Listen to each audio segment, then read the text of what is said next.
We will call back into session the Sacramento City Unified District Board of Education.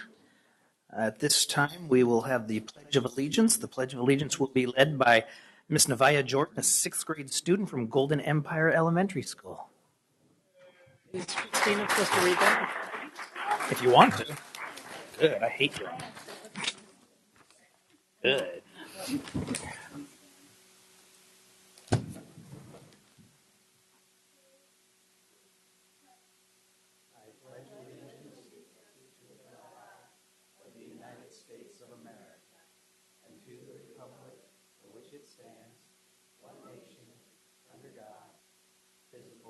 With liberty and justice for all. Please be seated.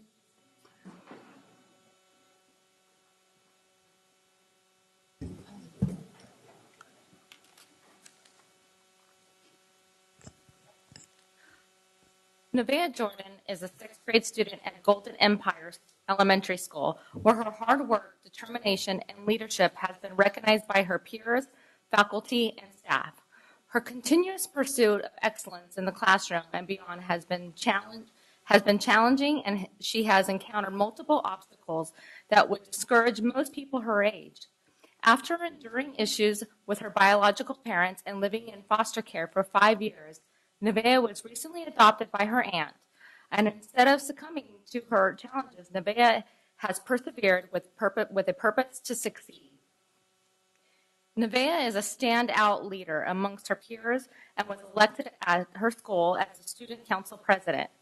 Elected on a platform of compassion, school spirit, and increased extracurricular activities, Nevaeh leads by example in her willingness to help others in need, her participation in after-school activities, and her perfect school attendance over the last 4 years. In addition, Nevaeh was accepted to the School Leadership Ambassador Program, an opportunity for young students to travel abroad and represent their region as a student ambassador. Her leadership is exemplified in her classroom. After overcoming struggles with reading, Nevaeh now reads above grade level and can be found reading anything that has to do with Greek mythology. Oh, I love that. Enrolled in the Gifted and Talented Education Program, she was recently awarded a gold medal for academic achievement and is a mainstay on the principal's honor roll.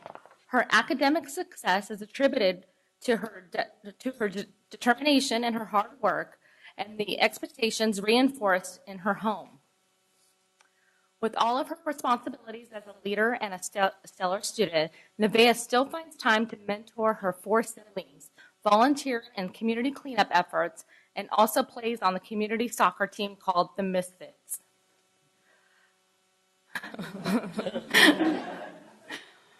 Her contribution as a goalie and a forward helped her team advance all the way to the District Cup during the 2012-2013 season.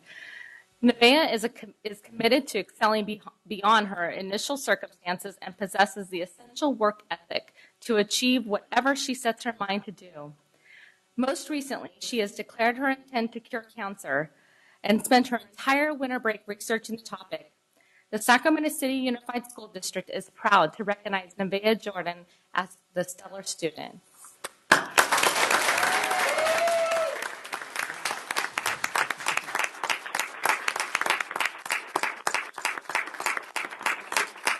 Like to say something? Would you like to say something? I'd like to thank you for the opportunity and thank my family and friends for supporting me. Thank you very much. We have something for you. Thank You'll you. wait right there.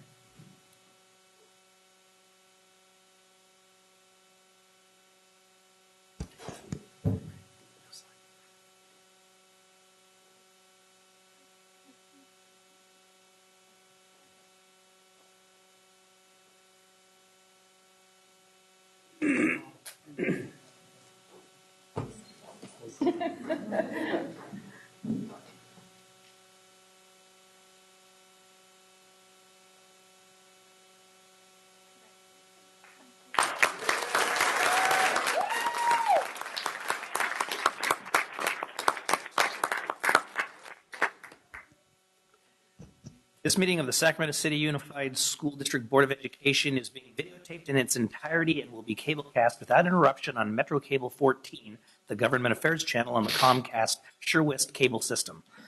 Today's meeting will air Sunday, February 9th at 9 a.m., Monday, February 10th at noon, and webcast at www.sacmetrocable.tv.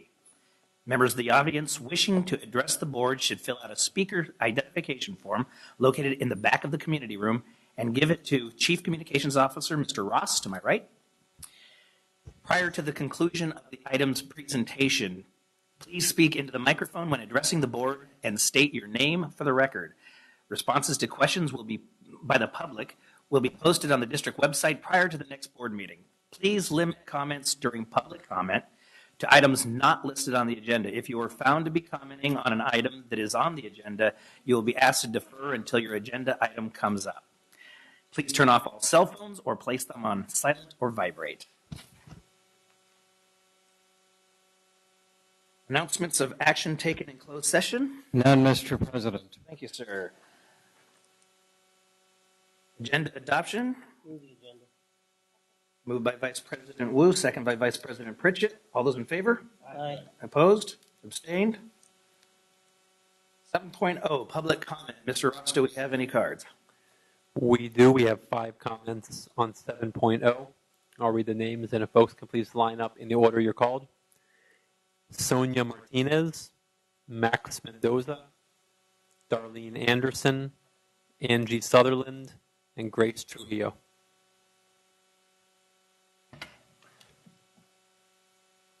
Okay, my name is Sonia Martinez. I'm a parent for Bret Hart, and I'm speaking on behalf of parents as well. Parents have voiced their concerns from the parent room to the PTA, inside and outside to me, about parent involvement. It was brought to my attention the parents can't assist in the cafeteria, and that concerns me. One of your pillars is parent involvement. It is something to be recognized. 80 of our families were acknowledged for parent involvement by the Veneer Foundation. We are a community working together, and this will have a ripple effect, not to help if the school district is picking and choosing how parents volunteer at the school. It will affect the safety of our children. We want a clean environment, and we want parents not to disengage from the school. Regardless if there's a custodian, our parents will continue to help clean up and assist the school in any way they can. So what's harmful about the parents coming to the school to help and be involved?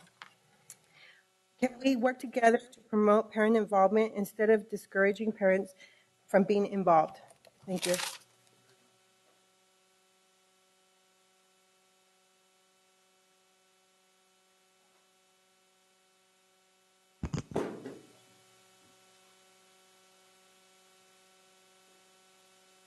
Good evening, board. My name is Max Mendoza, and I'm a resident of Sacramento.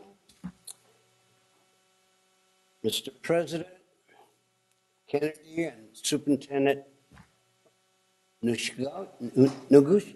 Okay. Well, this is something that I've compiled since we cleaned the Woodbine School, and this is how it looks now. This is one picture that I feel that We're working on it. You pause the timer while. I don't know how to operate this. It's okay. We're working on it. Oh, okay. I stopped the timer so that you can.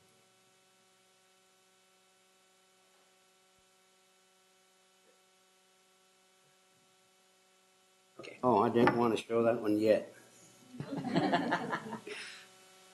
All right. My picture shows a beautiful blue sky, which is, this one is kind of dim, but if you can recall right here, I want to say this dog leg back in here. Well, you remember how bad it looked, and we put in something like about 8 hours. And incidentally, I want my certificate too because I didn't get it. But anyway, that's part of beautification. And also, I called the ADA on this issue because this is dead center this guideline is right in the center of the sidewalk, and ADA can correct that. But right now, SMUD is blaming, well, let me say AT&T. AT&T, I haven't gotten a hold of them, but I've been working on all these people to, to be productive and do their part. So that's what I've been doing to make it even better for all of us. Now, being that that school was pretty forgotten, and anyway, here's another picture here. And when we was working out there, we came out with this concept, and that was Si Se Puede. And I feel that if we could get that message over to parents as well as kids, I mean, it'll work, because it's a very powerful concept, and that's something that Cesar Chavez brought to us, and working out in the fields. Not too many people are too eager to do that, but nevertheless, he kept the people working, and Si Se Puede. So this is what I'm suggesting to the board. Need you to wrap up, to Max. the city already, and also the county. But other than that, if you can help me, this shows here too that, well, this one is in English, Max, I need you to wrap up. and then in Spanish, so it can be done. As far as, putting the two languages in there, it can be done. And thank you very much. Thank you, sir. Thank you very much.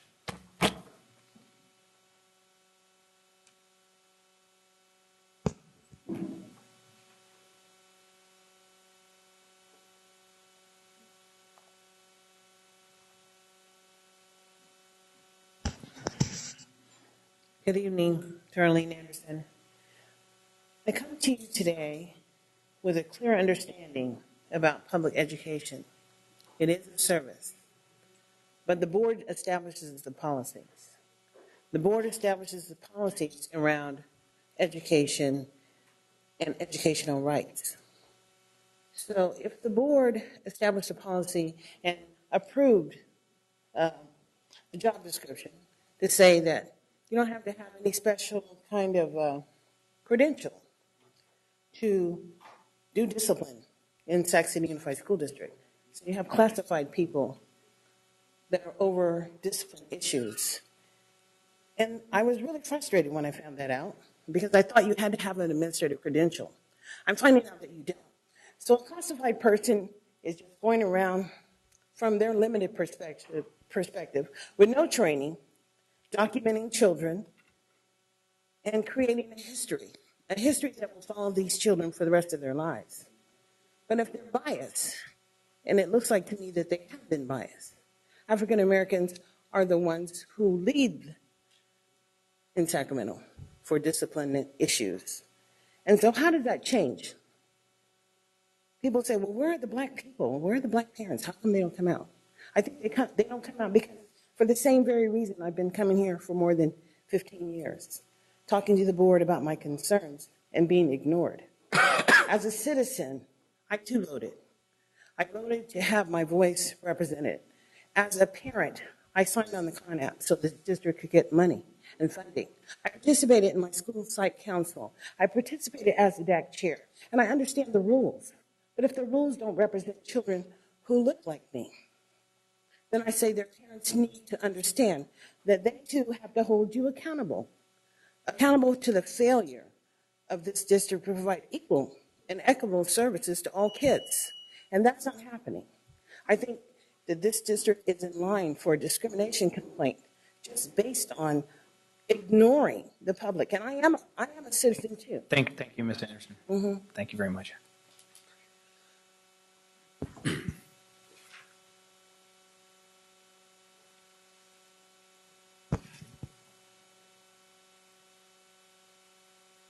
Good evening. I'm Angie Sutherland, and I'm a parent of a second grader.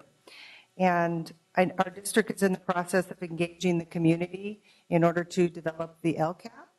And it's going to set the goals and priorities and accountability measures for students. So I've attended the sessions, and this is not a criticism of the staff who are planning and facilitating the sessions, but I do have some concerns about the format.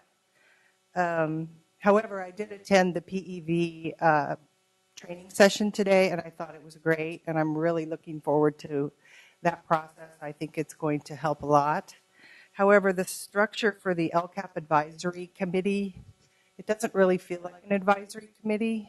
It feels like an input session, like a public forum, which is great. I'm glad to see all those people coming out because I haven't seen that many people in a long time come to the district.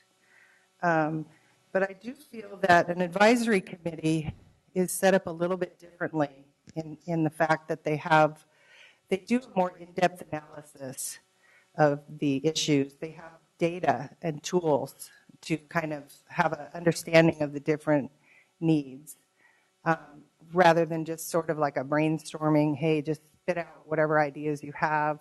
It's really kind of hard to hear in that huge room with that many people. So I in my written comment, which I hope you received, it has some recommendations and also some questions. I do have a lot of questions. It's been hard in the advisory committee meetings to even like get any questions answered because there's such a limited time and such a large group. So I hope that these questions can be answered and that they can be shared with the community. Thank you. Thank you very much. We do have your letters. Appreciate that.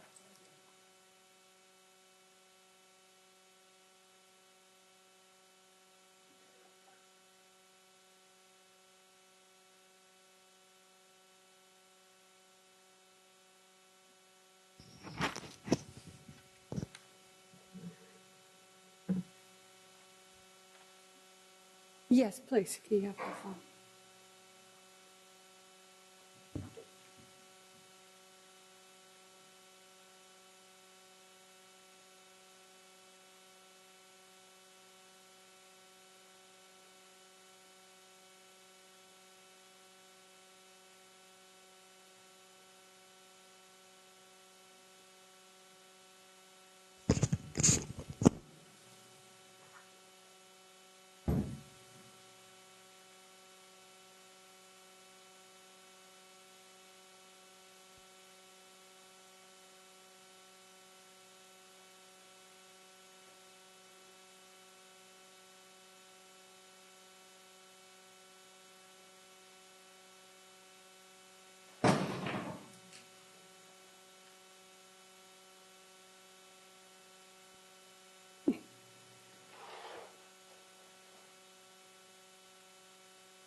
Okay. Good evening, members of the board, and Sarah, Gucci, and the members. My name is Grace Trujillo. I am a concerned parent on how the lifetime benefits are affecting our school budget. The elephant in the room that no one seems to talk about. The Sacramento Bee had a great article on February titled, "Schools Districts Worry About Classroom Sizes."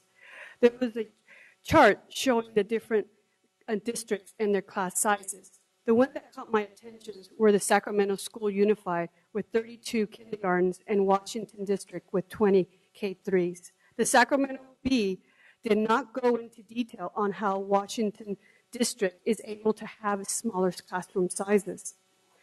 Is it because it provides lifetime benefits for their current and retired teachers? Sacramento District budget is $400,000 and 71 million. No, it's $400 million, and 71 million of it covers retired and current healthcare benefits. The raising healthcare costs and teachers' incentives continue to increase each year. While maintaining these benefits, painful cuts have to be made that affect our children. In the last couple of years, the district has made major cuts to our custodian, transportation, and even closed schools. These cuts have to be in order to continue to maintain these health care benefits to the teachers. What other costs are next? Or what other funding is going to fund it? LCFF funding. Only 2 districts in California have lifetime benefits, Sacramento and LA. Our kids deserve better. Who is looking out for the well-being of our kids? I once said, it's harder to stand up for something that goes against the grain, but I can't turn my back on the kids. Something has to give. The money has to come from somewhere. I realize our teachers are valuable and deserve fair wages and benefits. They work very hard for the benefit of our children. However, the benefit costs nearly one-fourth of our budget. Imagine how we could do with if we directly improve and gave that particular money to our kids and not to feed these fixed costs. It is better to make these painful decisions now because our district will be in a worse financial situation in the long run. And we wait to discuss the elephant in the room that no one seems to discuss. We need to remember we are here for the students. They come first. Thank you. And Mr. Hill, we are in possession of your letter, so Yes. thank you very much. I also have other questions that I didn't have time. I know I'm 2 sure. minutes is a little short.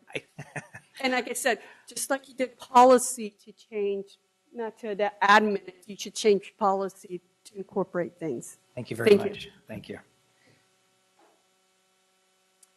All right. Consent agenda, item 8.0. Is there a motion? So moved. Moved by Vice President Wu, seconded by Vice President Pritchett. All those in favor? Aye. Opposed? Abstained? Thank you. Communications 9.0. Employee organization reports. CSA. SCTA. Thank you for getting the head start there. I appreciate that. Yeah. Good evening, members of the board, President Kennedy, and Interim Superintendent Sarah Noguchi. I'm Nikki Malevsky, President of the Sacramento City Teachers Association. I'm just here to share with you a document that you were handed. This is a request for information that we just shared with the district earlier this week, clearly requesting documentation to support the statements that are made in the core waiver, that we have significant concerns about their validity. We would really like to see these things come to light. The federal government is coming on the 13th. We're looking forward to meeting with them, and we hope that they have true and factual information about the core waiver to review when they're here. Thank you very much. Thank you very much. SEIU.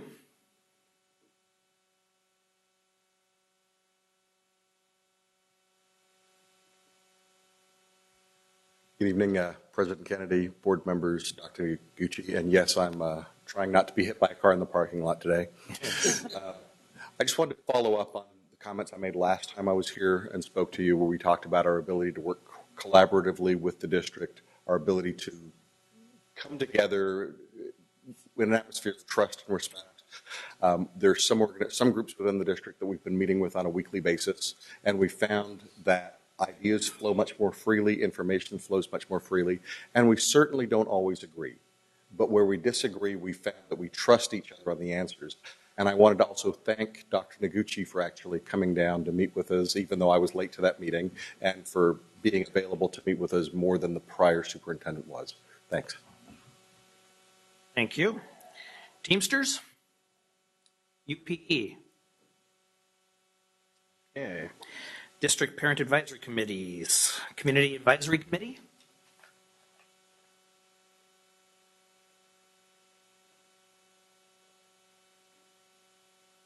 That will be followed by the DAC. Oh, well, I'm Dak, sorry. Oh. DAC. I'll be everyone today. Good evening. My name is Maria Hara-Sullivan. Hello, Superintendent Noguchi, President Kennedy, and board members. As newly elected president of the DAC, I'm hearing concerns about the LCAP. Many of our representatives are feeling a little frustrated about the lack of real guidance that's going on with the DAC. So we're actually, not with the DAC, I apologize, with the LCAP. And the composition of the DAC, we've got representatives from each site council, but also those representatives also are part of the PTA, are part of the CAP, are part of the DLAC as well. And so we're communicating together, and we're hoping for all of us to communicate together and work together to bring some insight to what's going on with the LCAP. But again, our frustrations are like what Angie said, is that there doesn't seem to be a real direction of what's going on with it, and we know that it's very important. So we're looking to you as board members to give us some guidance and let us know what direction you want us to go in. Thank you. Very much. School site councils. District English Learner Advisory Committee. Gifted and Talented Education Advisory Committee, Indian Education Parent Committee, Sacramento Council of Parent-Teacher Associations.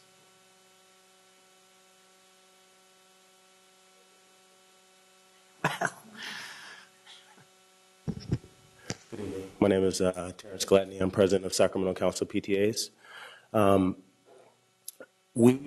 Our executive board recognizes the same concerns of our constituents that the DAC president shared, and we stand beside our fellow parent groups.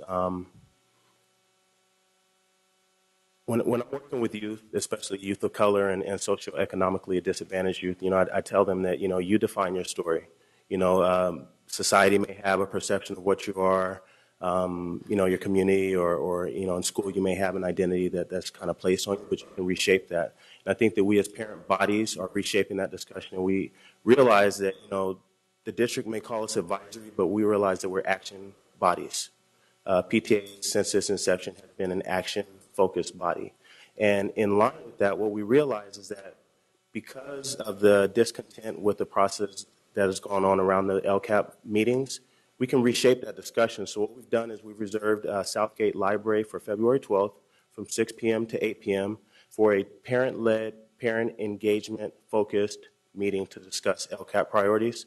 And we hope that that will help reshape the processes that are utilized by the district when we talk about parent engagement, and let's turn it to parent empowerment. I think that the underlying theme with a lot of the district committees has been that the district should come to us with a foundational piece in place, and then we provide input. But we as parents are very capable of being a part of the decision-making process and shaping those templates and shaping those discussions from the very beginning, and that's what we seek to do. We are volunteers with thousands of hours invested for our most precious possessions, which are our children, and we offer ourselves to the board with you guys' newly formed committees, as well as to the district with the committees that are ongoing, to help you offset some of the deficiencies in staffing and resources. Thank you. 9.3, Interim Superintendent's Report. Dr. Noguchi. Good evening. On Monday, I attended a workshop along with staff at the Sacramento County Office of Education. The workshop focused on local control and accountability, the LCAP plan. As you recall, the state is requiring every K-12 district to develop and write an LCAP that shows how schools are using state resources to address the 8 priorities in public education. The LCAP is aimed at giving the community and all various stakeholders a greater voice in setting goals for schools and students and for aligning those resources. We continue to work on our efforts, and certainly the information tonight, as we move forward, we will take into consideration. All of the districts in Sacramento County sent representatives to SCOE to the LCAP meeting. This meeting was a wonderful opportunity to engage with other district leaders across the county. It was encouraging to learn that SAC Unified is actually ahead of our neighbors in our efforts at getting stakeholder involvement. I attribute this to staff efforts at engaging stakeholders on a bit of a non-traditional engagement track. Many districts are just now getting started. It was interesting, a parent from Elk Grove Unified, who was actually a parent from Bancroft, approached me at the end of the meeting and said, "Thank you for the good work." She had heard multiple times in different venues about the engagement process for the LCAP in Sacramento. They hadn't gotten as far in Elk Grove, but certainly they're working towards that. We also fielded kudos for using a grassroots engagement strategy with our public education volunteer process, a model that we believe will make a difference in communicating with many different stakeholders. It seems we're pitching a bigger tent than many of our neighboring districts. The strategy we've chosen isn't the easiest path, but it's the most inclusive and should be a powerful tool in getting multiple perspectives. Again, we continue to try to get multiple perspectives in many different venues. We believe the PEV process is going to be a powerful tool, and we invite all of you to get trained in the PEV process. The meeting at SCOE was also a good reminder that the LCAP is new for everyone and that every district is still in the questioning phase. It was also nice to hear the county that they acknowledge that the LCAP is in its first year and it will take many years to perfect. So as we move ahead, I would like to thank our stakeholders for their patience and their understanding and for all of their participation. I especially want to thank those that became involved in the training for the PED cycle this week. There were many that got trained. I would also like to thank the board for their input and their feedback on different outreach efforts. We are truly committed to improving the dialogue with our partners, our parents, students, and staff, and all of our labor partners. Last week, we met with the representatives at CTA to hear their concerns about the NCLB waiver. While there were still many questions, I am confident that we can work together to come to a collective understanding. We will continue to reach out to them and all of our partners in the spirit of working together for the entire district. Thank you. Thank you. No president's report at this time, so 9.5, Board Member Kowalczyk. Thank you, President Kennedy. Excuse me, I apologize, Member Kowalczyk. We have a comment on 9.3 that I missed. I'm sorry, President Kennedy. Oh, from Darlene Anderson.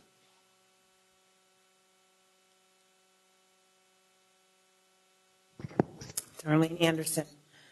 The whole point of local control funding is that this board should and must be addressing the children who are failing and special needs kids.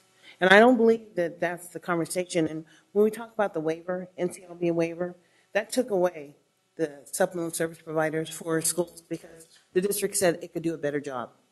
But the conversation around the failure in this district is just overlooked somehow. And I don't think that truly we can do the work unless we're willing to look at where the district is not being successful. When this district assigned staff to look at closing the achievement gap, they did not follow a process to measure who was assigned to do the work and how they would close this achievement gap or how they measured that. I think a lot of the linked learning and all those creative ideas that go with rank 9 salary. Rank 9 meaning 6 figures. The district governing board approved those jobs, but they're not measuring how the work is affecting the children. I don't really understand, and it's becoming difficult and more difficult to understand just the perspective of the board in measuring and monitoring student success, because there are many children who reach the 8th grade who cannot read and cannot write, and then they do not do their homework, and then they fail. They fail, and this district has created that alternative placement, that alternative environment where they move to.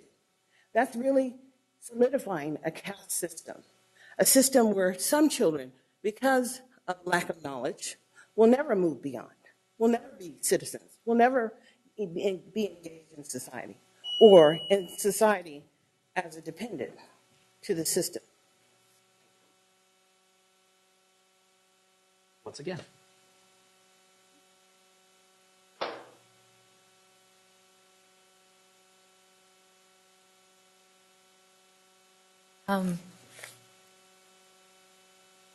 Thank you, President Kennedy. I would like to, first of all, on a personal note, thank the board for their support and for honoring my grandmother who passed away just recently. And I felt very encouraged by all your words, and I thank you very much. The students in our district have done so much work this year, especially the seniors. For example, most of the seniors have finished applying to colleges. Now is the waiting period, and all the students in the secondary levels in high schools and middle schools have also finished their first semester, which is a very tremendous undertaking. And I'd like to encourage all of the students who would maybe watching this to keep on going. You still have just a little bit to go, whatever grade you're in. I also wanted to inform the board of the students taking over Twitter that has happened. If you follow the official SCSD Twitter, you may know that the Student Advisory Council members, two other executive board members, and I will be posting throughout this month on the official SCSD page. And we are hoping to increase the number of students, especially who are following the official SCSD Twitter account. And also, we're having a little friendly competition with a few other districts, and we hope to win by the end of this month by having more followers. So if any of you in the audience or anyone listening have a Twitter account, please feel free to click the follow button at the official SCST Twitter account, and we will win. And we know we will win. Through our Twitter and Facebook accounts, we are reaching out to students who could come to the LCAP meetings, come to all these events through the district, which they may have not known about per se. So we're using these tools to engage as many students as we can. And we also engage our students through the Student Advisory Council Facebook page. And that's also, it also can be found through a Google search, Student Advisory Council, STUSD, Facebook. So if any of you are interested, please feel free to come and look. Also click follow. And we're one half of the year done. So we're all working hard and looking forward to finishing everything we hope to do. Thank you. Very much. This message brought to you by Gabe Ross. 9.6, information sharing by board members. Vice President Pritchett. Thank you, President Kennedy. Aside from attending all of my regular meetings with DAC, Parent-Teacher Home Visit Project, and PTA, I was able to go visit a couple of my schools at events. And I quickly just want to give a huge prop to Albert Einstein Middle School. I attended their Night of Achievement, and they showcased many of what they're doing. And it was standing room only, and it was very remarkable what they're doing. This is something that our high schools should be taking note, and they should be following in their footsteps. So that's all I have. I just wanted to make sure that I gave them props for that. Thank you. Branson. Just wanted to say, first of all, we're at 275 Twitter followers, so there's room for many, many more. So I'll make sure I send it out to my folks, and hopefully people will do that who are paying attention and watching us. I wanted to say I've just had a really great opportunity over the last couple weeks to meet with all the principals in the schools in my area, and just really encouraged by the work that they're doing and being able to participate with the teachers, the classified staff that are there, see the classrooms, and support that I've received. It was very encouraging, and just kind of doing those inspections at the schools have been a really good part of my day. And, I'm going to keep doing that. That's a really great opportunity to interact with all those folks and make sure the things that are happening, it's all replicated and be able to see that. So enjoyed visiting my schools. Thank you. Vice President Wu. Thank you, President Kennedy. Member Hanson, maybe you can show me later how to get on Twitter, because I have no clue. Monday, I had the opportunity to visit Kennedy High School as they celebrated the beginning of the Lunar New Year. Tomorrow, I'll be at Camellia Basic, and they will be having a little parade as well. But what I wanted to share with my colleagues is in preparation for this governance committee that President Kennedy has assigned me to.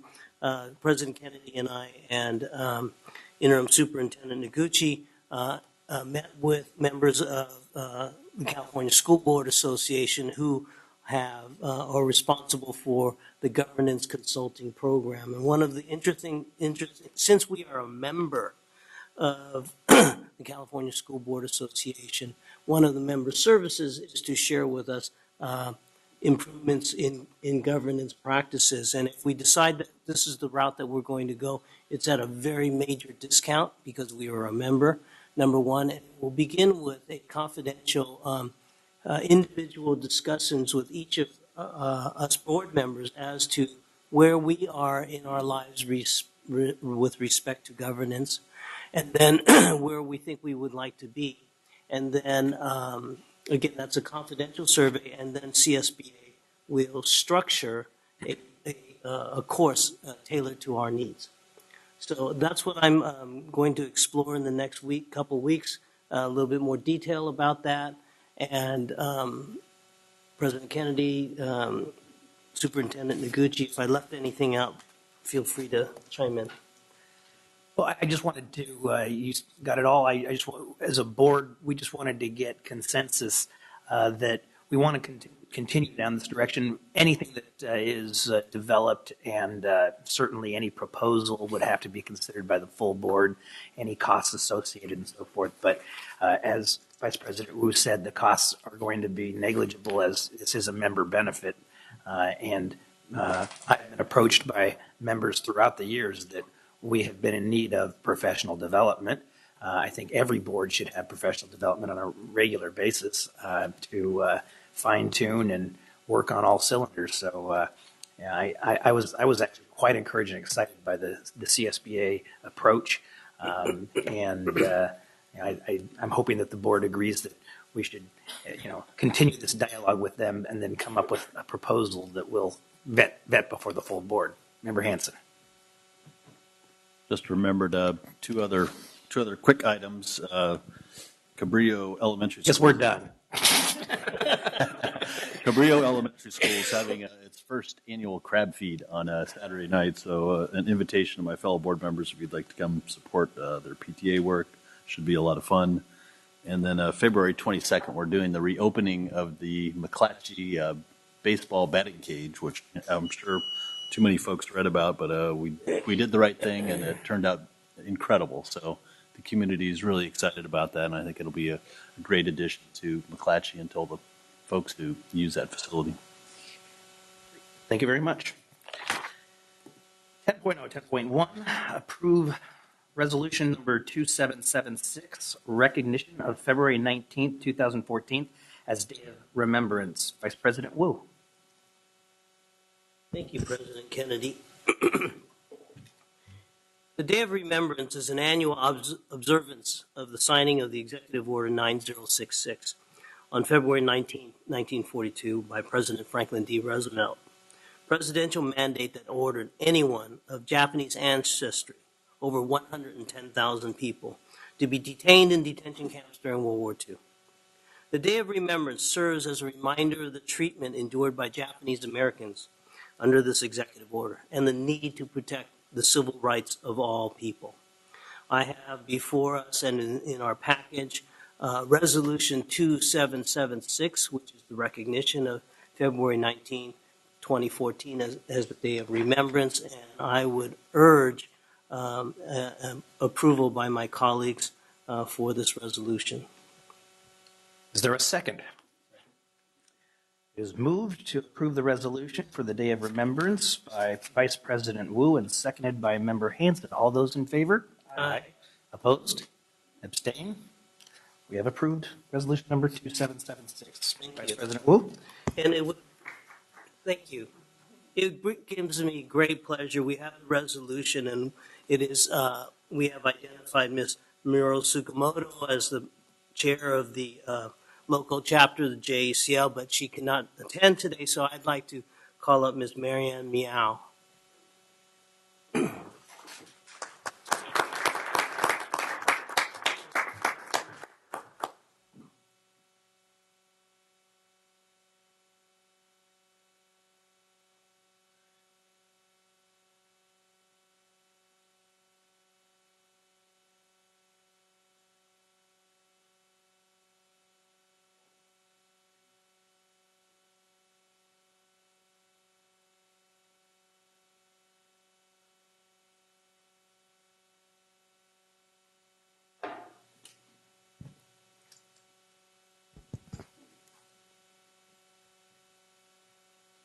Thank you, Dr. Noguchi, President Kennedy, and Vice President Wu and other board members for this recognition given to our organization.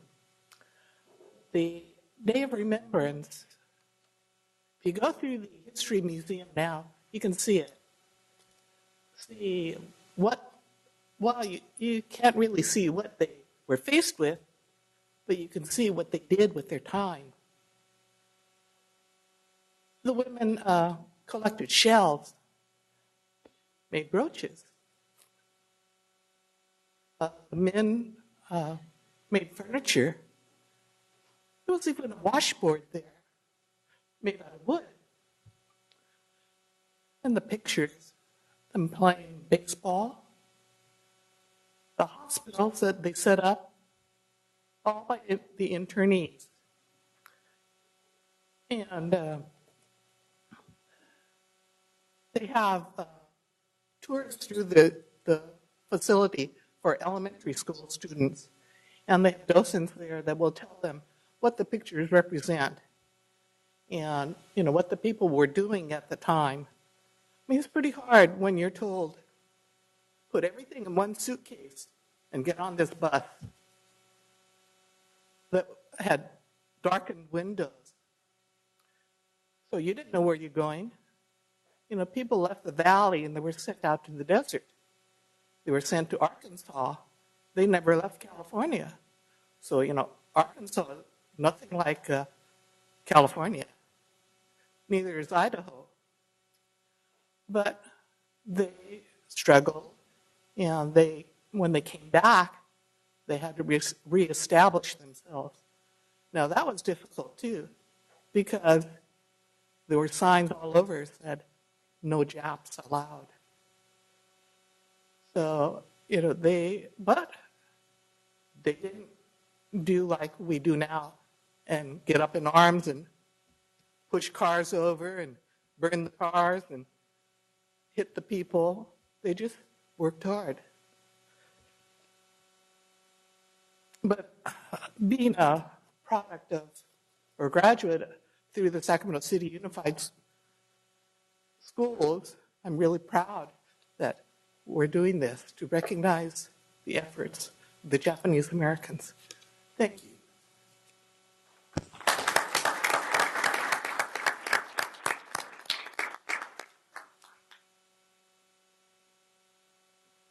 So to reiterate, thank you, Ms. Meow. This exhibit is at the California Museum downtown, and it's between January 21st and March 21st, 2014. And the title of the exhibit is The Time of Remembrance. And so it's offered as a discount to our students and their chaperones. And if a teacher leads a group of students down there, it's free for the teacher. Ms. Meow? You guys are beating the House. There's a House resolution that's being introduced now, or was introduced by Congressman Mike Honda of the San Jose area and Congresswoman Doris Matsui of this area. And they're co-sponsoring a House resolution recognizing the Day of Remembrance. Thank you. I'm proud that we here at Sac City Unified can get things done where Congress cannot. So. But I'm not surprised. Thank you.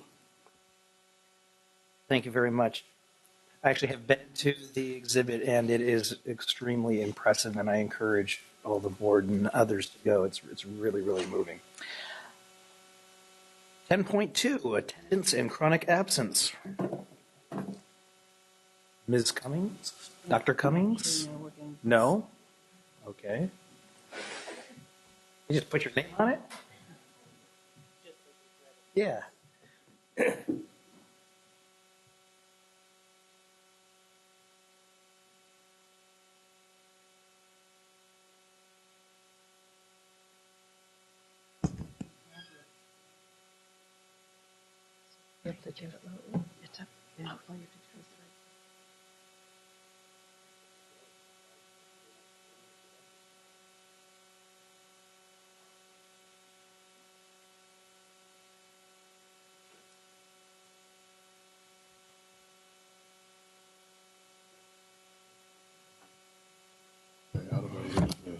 think it's just Okay.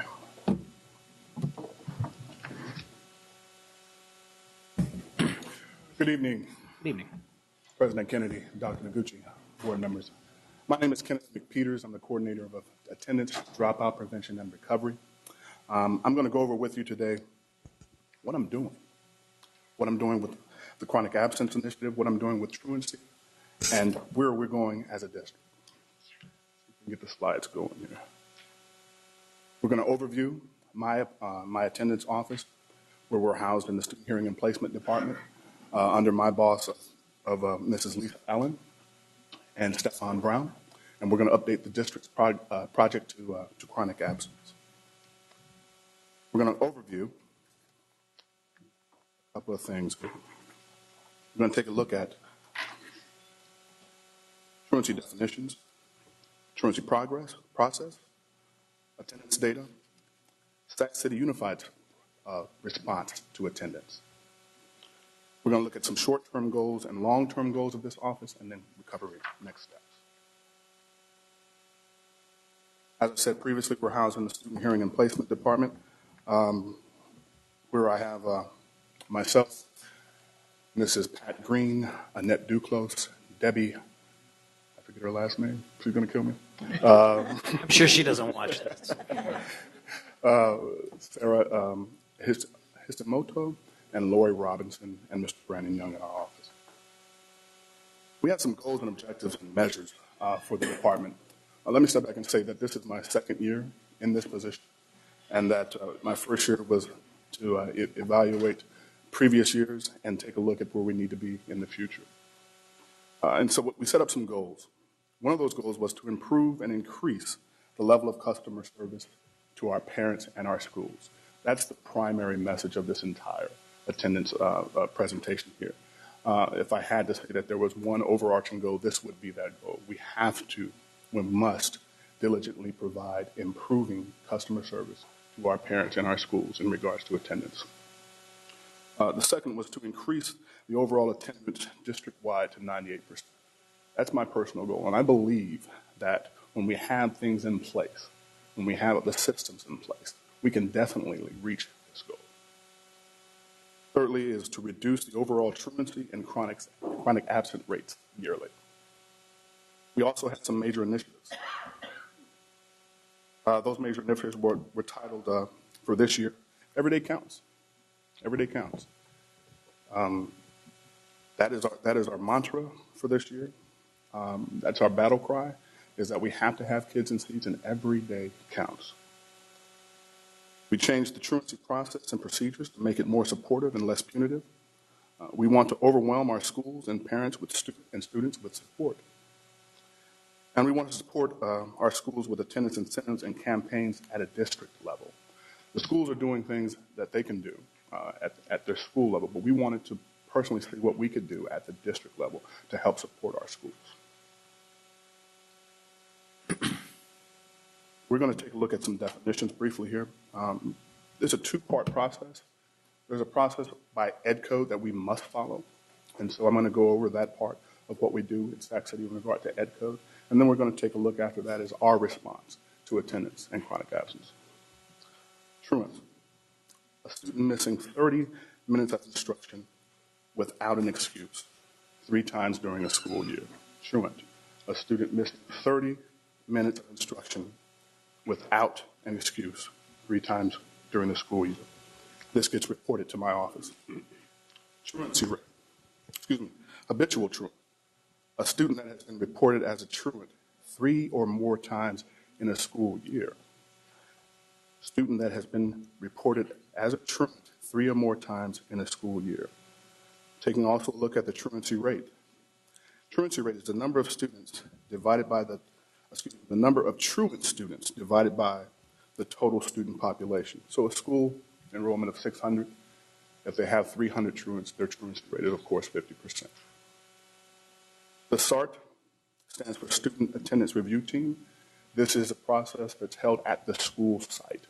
We'll talk about that later. And the SARB, held at the district level, Student Attendance Review Board, held at the district level in my office. Okay, This is the truancy process, and this is the ed code piece. This is what we're required to do by law. Contact the parents when there's an absence that's unverified, when we don't know where the kid is, when there's tardies or excessive absences, et cetera. What we do at the school site is first we're mandated to contact those parents, and that's done simply by a phone call that's either personal from our attendance technicians or from our automated systems. First truancy notification letters. These are sent home. If a student has 3 or more unverified absences, the truancy letter is now mailed home if the parent has not contacted the school to clear those absences. Oftentimes, this is where the issues stop. One letter gets out there to the parents says, oh yeah, okay, I forgot about this, or I didn't contact the school on that. They come in, they contact the school, or they bring the doctor's notes that are necessary, and the issue stops there. Sometimes it goes into the second process with a second truancy notification. This occurs after a 4th unverified absence or truant tardy. At this time, the schools are encouraged to hold an SST, a student study team, with the parents, with the teachers, with the students, to say, hey, we're developing what might be a problem with attendance. What can we do to help support you and come up with solutions to this particular problem?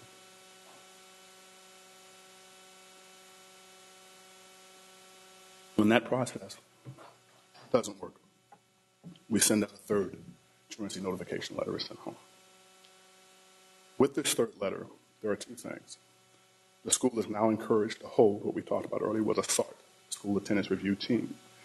That team consists of the school administrator, preferably a teacher, and the attendance technician, where the school now sits down with the family and the student and try to come up with some resources or possible solutions to the attendance problems that are occurring at this time.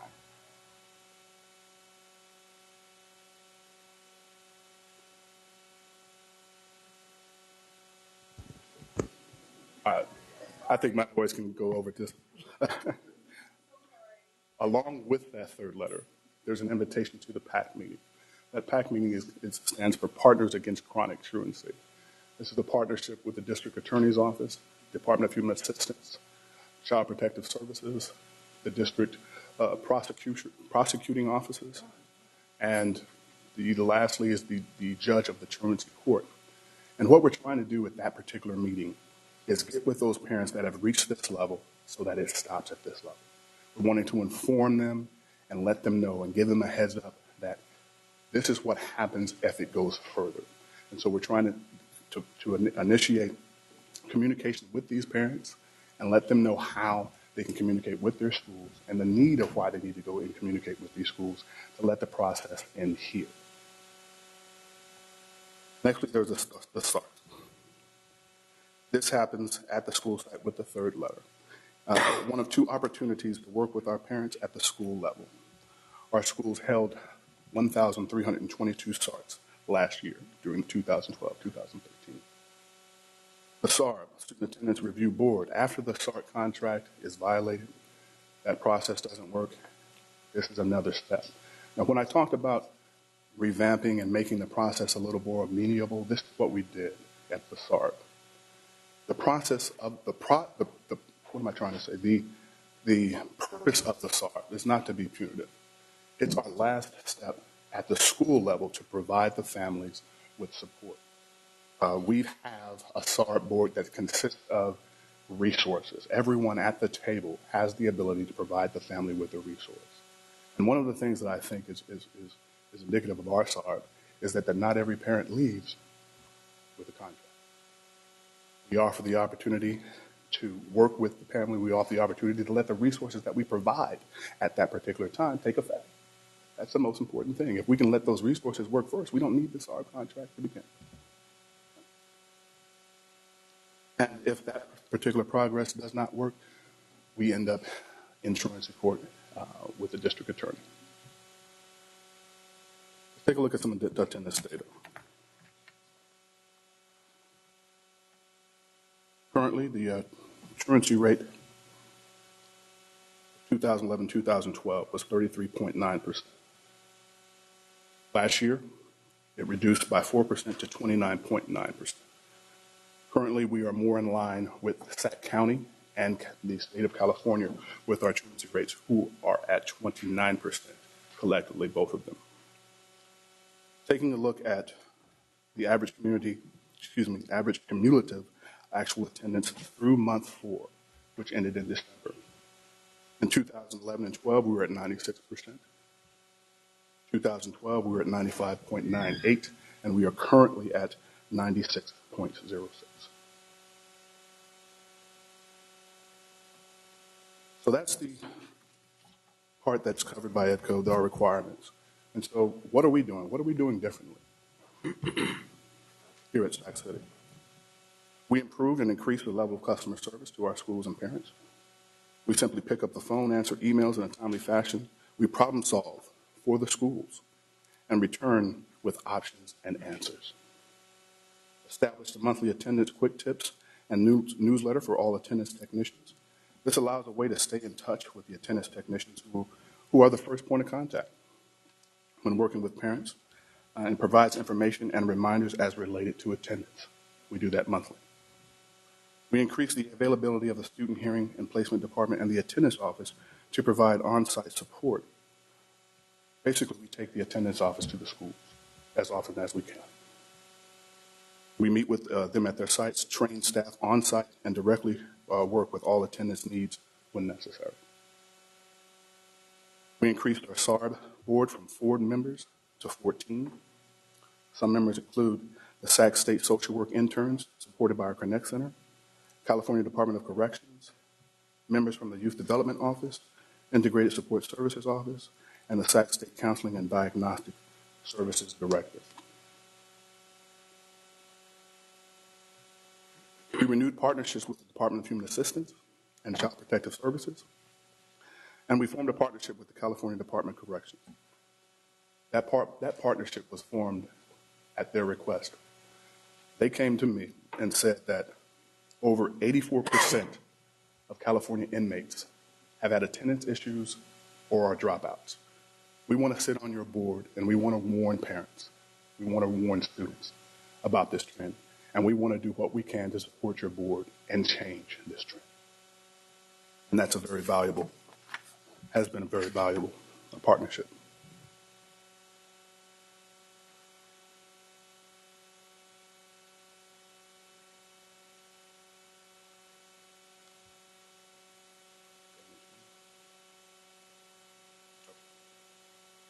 That's it. Is that it? No, it's not changing. Will help changing the slide. There we go. Okay. Magic. Thank you. We increased the PAC meeting participation with fewer complaints from parents and school sites. Last Tuesday, we had over 400 parents participate. We increased the Sac City Unified School District participation in the Sacramento County truancy courts. Our principals were wondering what happened after the SARB. We had a lot of SARBs in previous years that didn't go any further and the attendance didn't improve. And so our principals were wondering what were the next steps, and we knew about the truancy court process. And so what we did was we basically increased our truancy court representation from 6 in 2011 and 12 to 17 last year. And we're currently at 19 this year. We greatly reduced the number of complaints from the parents and school sites, evidenced by no calls to the superintendent's office and accountability office in the past year and a half. We provide support and assistance for positive attendance practices. I've visited over 55 school sites since 2012, and the goal is to personally have visited all 74 sites by the end of this school year. Short-term goals. I want to thank Dr. Noguchi for this. This was under her guidance that she was like, Ken, I know what you do, but I don't know what you do. And so I was asked to put together short-term goals and long-term goals. And so not only was this work plan my Bible, if I'm not basically looking at this and working off of this, then why am I doing it? And if there's something that needs to be added, update it, put it in there, and get it done. So we're going to go over some of those things. Customer service, like I told you in the beginning, that's the mantra. We must increase customer service and just continue to find ways to increase it.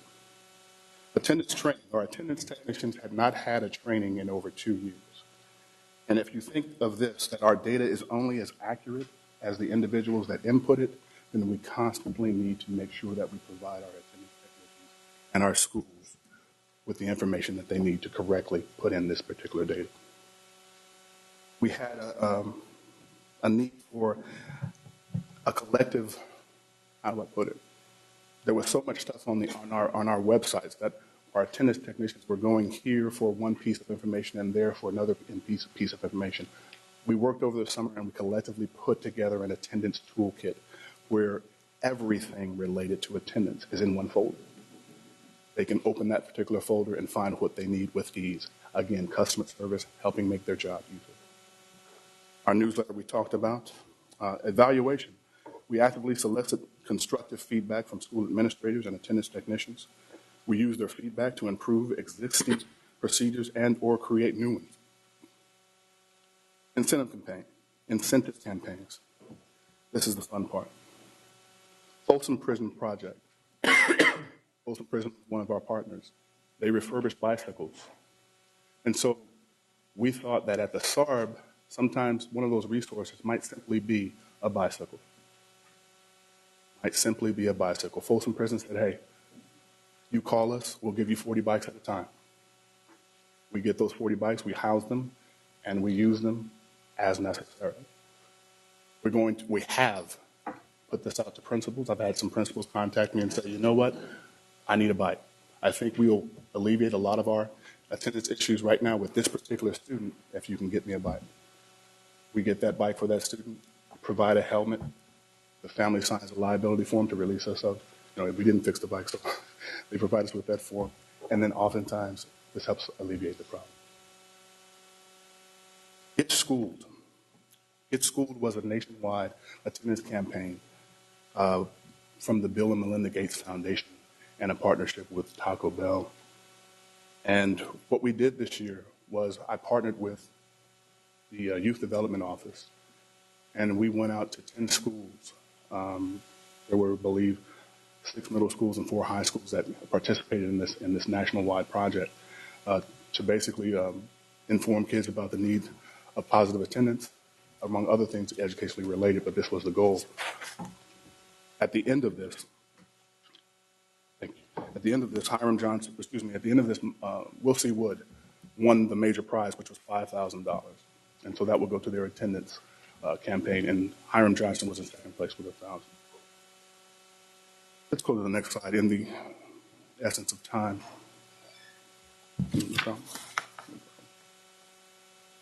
Outreach. One of the goals was to get the community involved. I was told that community members, community businesses want to work with schools, they want to help schools, they oftentimes just don't know how. And so we provided one of those avenues. And I want to thank KSFM 102.5, the Thomas Walmart, Hiranaka Promotions, and the Thomas Rotary Club. We were given $11,000 to work with the schools and incentives, and I've leveraged through them over $14,000. We're creating a policy manual, side incentives.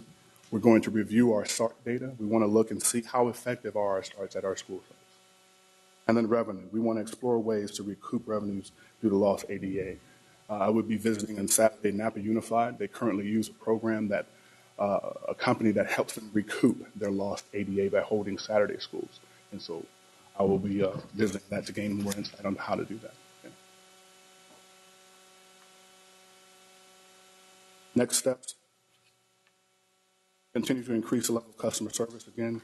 Continue to work directly with schools and provide attendance interventions to support parents. Schedule meetings and trainings with office managers and attendance technicians to review the new attendance student information systems. Identify funding for next year and learn more about why Saxon Unified School District students are chronically absent and what incentives work best. Barbara? Thank you, Ken.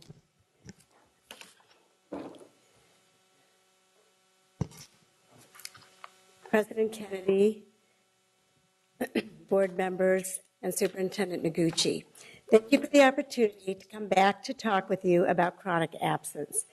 We last presented to the board in April of 2013. At that time, we introduced you to chronic absence.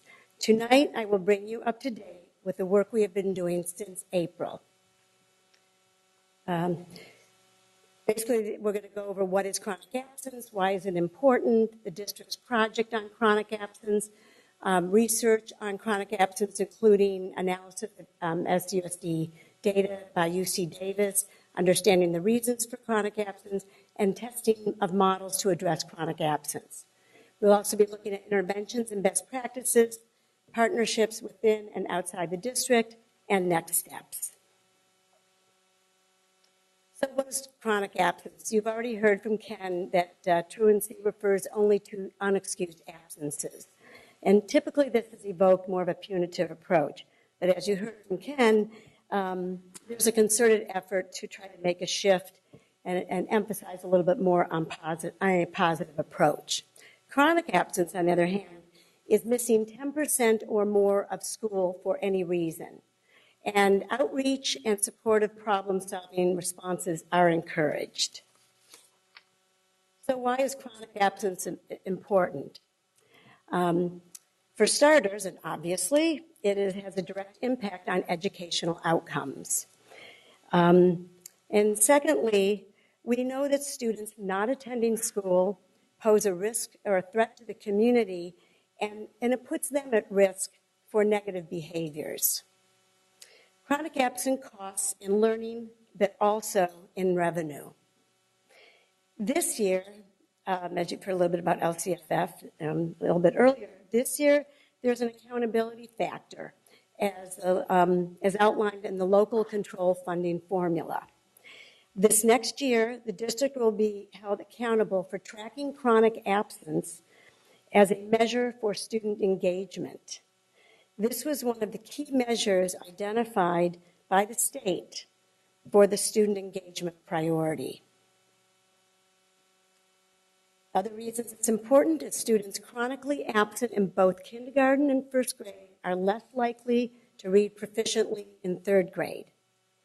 Chronically absent sixth graders have lower graduation rates. Ninth grade attendance predicts graduation rates for students of all economic backgrounds.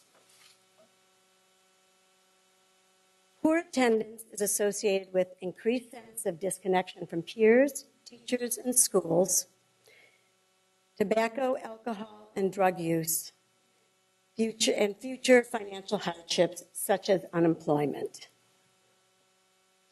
The district's project on chronic absence began in 2010 as a collaborative effort with UC Davis and Community Link to better understand chronic absence at SUSD. We have a work group that meets monthly to set goals and discuss policy and practice issues. Some of the participants in that work group are principals, the budget department, communication department, we've got the parent resource centers, the youth and family resource centers, health services, just to name a few, and of course our partners, Community Link and UC Davis, as well as the Parent Teacher Home Visitation Project and City Year. The research project utilizes Sac City data, attendance data, to understand trends in chronic absence. The main purpose of the project is to learn about and understand the barriers that prevent students from coming to school. The pilot study, which you'll hear a little bit about in a bit, seeks to understand the reasons for chronic student absence. Our future work will focus on piloting interventions and identifying best practices.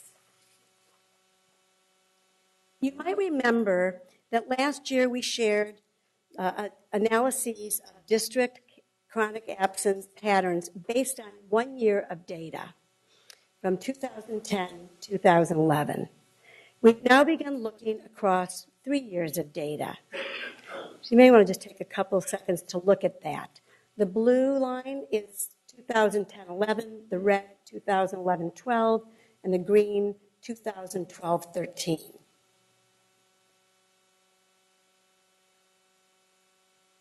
District-wide, what we find is that there's throughout the district, more than 1 in 10 students were chronically absent across all 3 years, and that the grade level patterns were similar across all 3 years.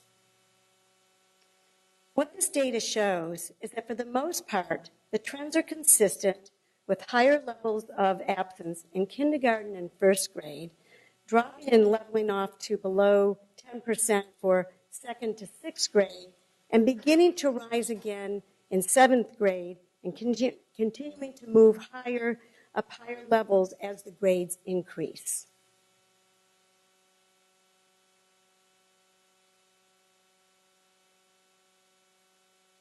Severe chronic absence, which is missing 15% rather than the 10%, also increases throughout the secondary grades, as the data showed us. These students make up an increasingly greater proportion of the chronically absent population across these grades.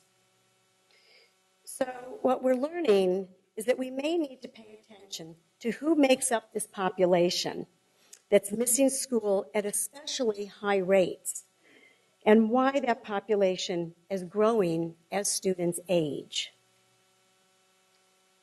Although satisfactory attendance rates increased from 2011 and 12, which was 62.8%, to in 2012-13 to 69.3%, chronic absence rates did not decrease and actually remained the same.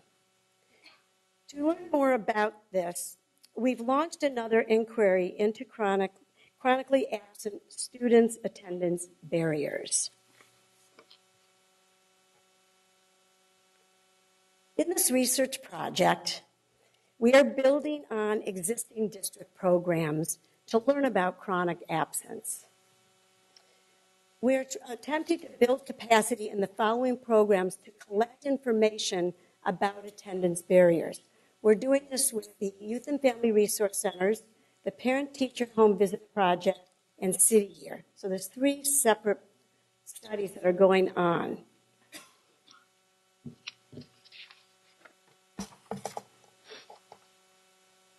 Testing different approaches to learning about student and family attendance barriers is important. It's important to try different approaches because the reasons for chronic absence may not be easy for students, families, or staff to identify. A number of chronically absent students have been selected from different sites where they and their parents or guardians will be asked a series of questions. So they're going to be asked 3 questions. Those questions are, what makes it hard to regularly attend school? Second one is, even though it's difficult getting to school, what inspires you to attend coming to school? And third, what supports and resources would help support you or your student to attend school on a regular basis? So these are questions that are being asked to a variety of students that have been identified as chronically absent.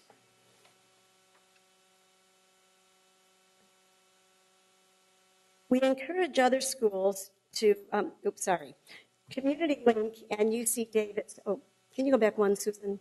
Sorry. Community Link and UC Davis will help analyze de-identified information from South Sacramento and Oak Park sites. So this is where the study is being focused. And the reason for this is because of the funding source. But we do expect to find patterns that might be more broadly applicable throughout the district. So the reason why we're focusing on South Sac is because the project is funded by the California Endowment Building Healthy Communities. And as you know, that project is located in the South Sacramento area. But we're encouraging other schools to contact chronically absent students and families to better understand the issues in their communities.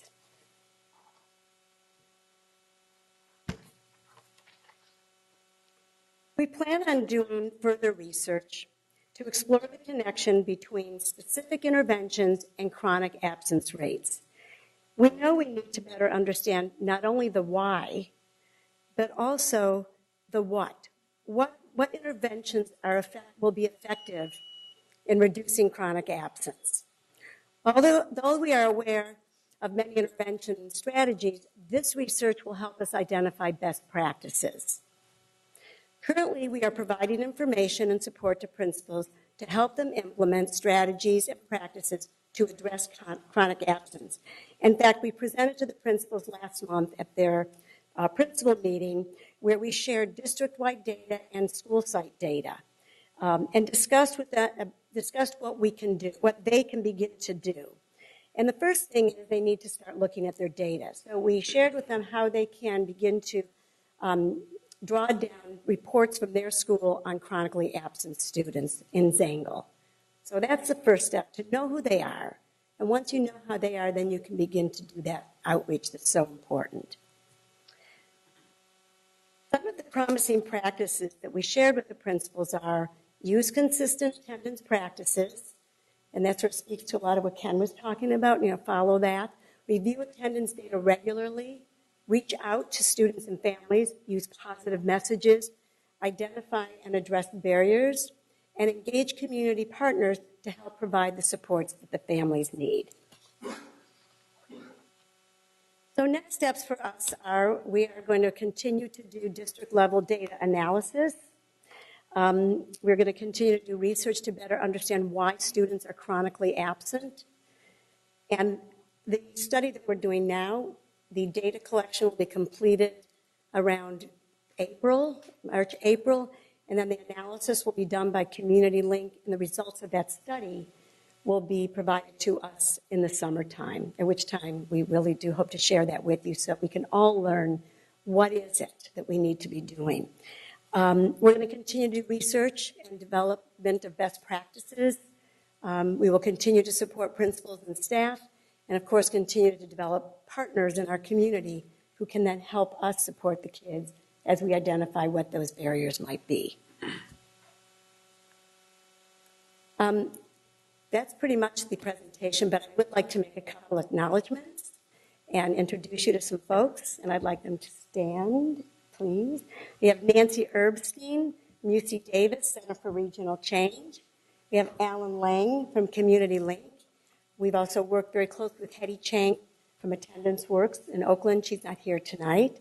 Of course, Ken Peters, Carrie Rose and Lisa Lavasser from the Parent Teacher Home Visit Project, and Ramel Antoine from Citier, who's not here tonight.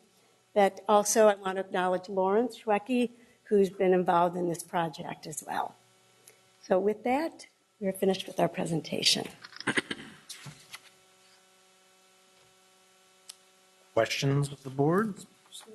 I'm sorry. We have 6 public comments on this item.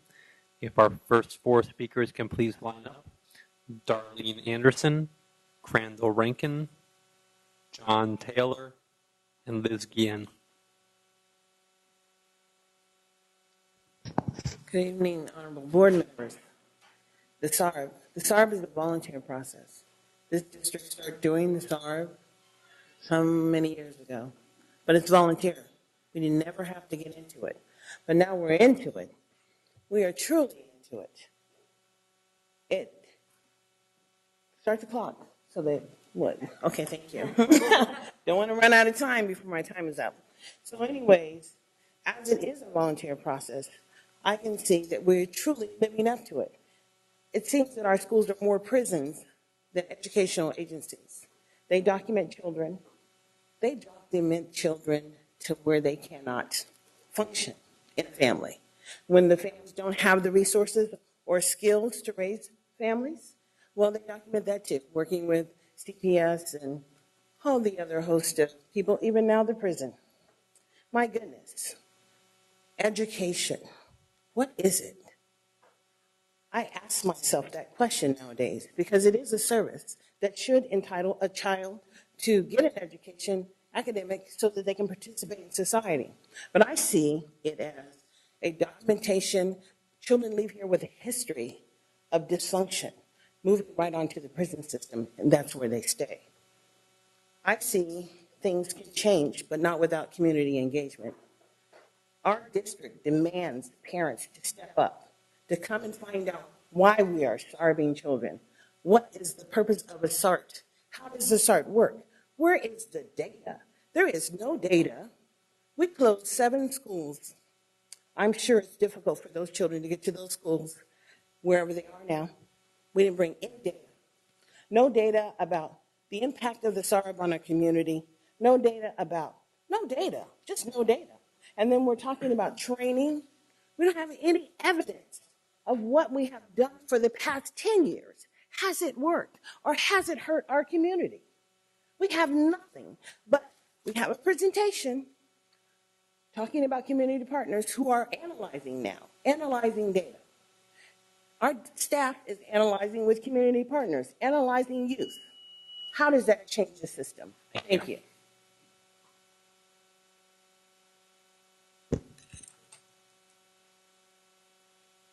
Good evening. My name is Crandall Rankins. I'm presently working with the Men's Leadership Academy, and I had the opportunity of working with the Get School program and with a part of the youth development and the summer leadership program for incoming ninth graders.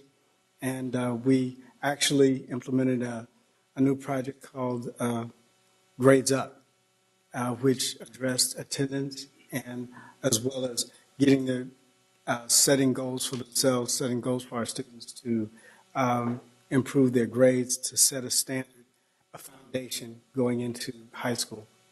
And I wanted to stand and say tonight that I think this is what Mr. Peters is doing and what the district is doing right now. I think it's one of the most proactive things that has ever been done. I've been working in schools for 30 years and starting as a SB 65 consultant and doing advocacy for students and families, between teachers and students and families. And so we've been and working with the Get School program, working with Raise the Grade, working at Kennedy, we have seen some tremendous increase, important moves forward. I think one of the most awesome things that took place was the meeting that was held only last week, bringing, I guess, somewhere around 500 students and families together to give them options, to let them know that there's change that could take place. And I think that what Mr. McPeters is dreaming and putting together has been something that we can really put our teeth into, our hands upon, and make some real significant change with. And so I thank you for the opportunity of just sharing this time.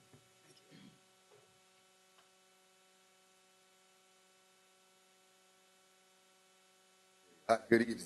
My name is John Taylor, Superintendent Noguchi, President Kennedy, and the rest of the board. It's good seeing you up there, Sarah. I didn't know you were here. Yeah, my name is John Taylor, Director of the Alpha Academy, the founder of the Concerned African American Parent Group in Oak Grove Unified, and immediate past president of that group. I'm a very involved citizen in the community and sincerely concerned about eliminating these opportunity gaps. As I'm thinking through the Common Core and the element of the No Child Left Behind, I think one of the basic features of it is attendance. And one of the basic ways in which children are going to be taught and to learn and be successful citizens is for them to be in school and to attend school. I was recently invited to attend a truancy hearing, and I got to tell you, it was an eye-opening experience for me. I had no idea of what I was about to experience. I thought a hearing was going to be a small room and a group of folks. It had to be 400 to 500 people in the room, children and their families. And I thought it was an extremely innovative and creative way that Mr. McPeters brought in judges, attorneys, some folks from the Health and Human Services entities to talk to the folks about some of the consequences beyond that their children won't learn academically, but there are some other financial consequences, short-term as well as long-term. So I just wanted to ask you all tonight and do what you can to continue to support this program. I think that as we begin to look at ways to implement Common Core and the linked learning and the LCAPs and things like that, I think funding, attention, and allocation needs to continue to be made available for services like this one and for Mr. McPeters. So thank you very much for your time.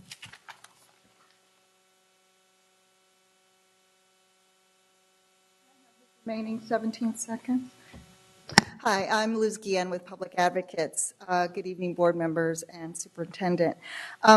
This item presents an opportunity to underscore a theme that we've been hearing tonight, and that's the request by parents and community members for more specific information to help them be better participants in the LCAP development process. I thought the information presented was really great, and it sounds like a lot of really great work is happening. So you have some really good data. I was really struck by the finding in the report about the highest chronic absent rates in kindergarten and 12th grade. That's pretty astonishing, and the data was presented sort of district level and by grades. The district's engagement plan on LCAP includes, happily, a school site engagement process. And it seems like this is the type of information that parents, students, yes, teachers, staff, and principals, all the stakeholders at specific school sites really need to be able to say, how can our school site plan address a problem like this? It's not just about, what are the best ideas, or what are the best practices, but how does this issue affect our school? So hopefully that information can get to the school site level. This is also a really great opportunity to include this data in the systems, in the district's new school data system, but obviously it affects your bottom line. And I know that you are all thinking about your bottom line because you aren't getting ADA if these students aren't coming to school. But you are getting money for low-income students, English learners, and foster youth. And it wouldn't surprise me if very many of the individual students who are reflected in these data are from those specific subgroups of students. And so it's just one example of how information, specific information, can be helpful in the LCAP development process, especially from the school site perspective. And I know I'm going to be having more conversations with various district folks and look forward to working with them to try to make this a more robust process. Thank you. Thank you very much. We have two more comments from Jessica Arriaga and Travis Parker.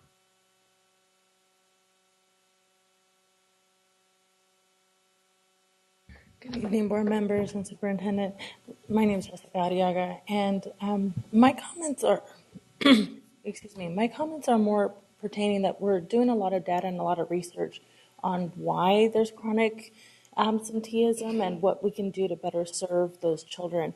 But I would encourage the board to also look at the children that aren't struggling and that are going to school on a daily and regular basis to see what motivates them as well to regularly attend on a more positive side. I know that student engagement and participation in activities are all something that gets kids to go to school. And do we know if the teachers may not even know what other programs are available at their school? So if they see a child that may not be chronically absent, but is maybe could benefit from some other program that's available at the school, do they know all the different programs and all the different things that they can refer students to?